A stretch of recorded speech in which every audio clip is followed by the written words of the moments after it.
বালি চুরি রুখতে জিপিএস ট্র্যাকার। বেআইনি বালি চুরি রুখতে প্রশাসন এবার উন্নত প্রযুক্তি কাজে লাগাতে চাইছে। জিপিএস ট্র্যাকার লাগানো হবে বালি তোলার গাড়িতে।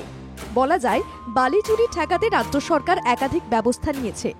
অনলাইন সিস্টেমের মাধ্যমে বেআইনি বালির কারবার নিয়ন্ত্রণের প্রয়াস নেওয়া হচ্ছে। অসাধু চক্রের দাদাগিরি রুখতে বালি খাদান থেকে রাজস্ব আদায়ের জন্য ই-চালান চালু রয়েছে। বেশ কিছু ক্ষেত্রে দেখা যাচ্ছে বালি সরবরাহের গাড়ির চালক ই-চালান নিচ্ছেন না বা কম অঙ্কের ই-চালান নিচ্ছেন, যার জন্য সরকারের রাজস্ব আদায় মার খাচ্ছে। 2021-এ মুখ্যমন্ত্রী মমতা বন্দ্যোপাধ্যায় বালির মতো খনিজ সম্পদ মাফিয়াদের রুখতে কড়া পদক্ষেপ নেন। তিনি ঘোষণা করেন স্যান্ড মাইনিং পলিসি।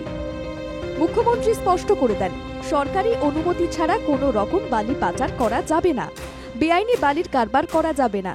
সেজন্য নদ নদীর ঘাটে চলে নজরদারি। শুরু হয় দেদার ধরপাকড়। বাংলা জাগর পর্দায় আমরা বেআইনি বালি পাচারের ছবি তুলে ধরেছিলাম। প্রশাসনের নজরে আসতেই কড়া ব্যবস্থা নেওয়া হয়। বেআইনি বালির কারবার রুখতে ড্রোনে নজরদারি চালায় পুলিশ। বালি পাচারের ঘটনা শূন্যে নামিয়ে আনতে অত্যাধুনিক প্রযুক্তির ব্যবহার। এবার জিপিএস ট্র্যাকারের মাধ্যমে চলবে হাইটেক নজরদারি।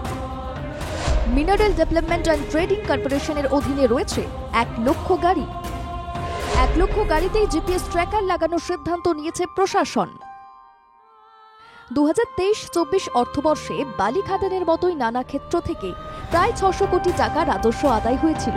চলতি আর্থিক বছরে এই রাজস্ব অনেকটাই বাড়বে বলে মত প্রশাসনিক মহলের। জিপিএস ট্র্যাকিং ব্যবস্থা চালু হলে যেটুকু বেআইনি কাজ এখন হচ্ছে তাও আটকানো যাবে বলে মনে করা হচ্ছে। দ্রুত এই জিপিএস ট্র্যাকার বসানোর কাজ সম্পন্ন করতে চায় প্রশাসন। আশা করা হচ্ছে বালি খাদান থেকে বালি তুলে পাচারের কারবার পুরোপুরি রদ করা যাবে। Bureau report, Bangla Jagar.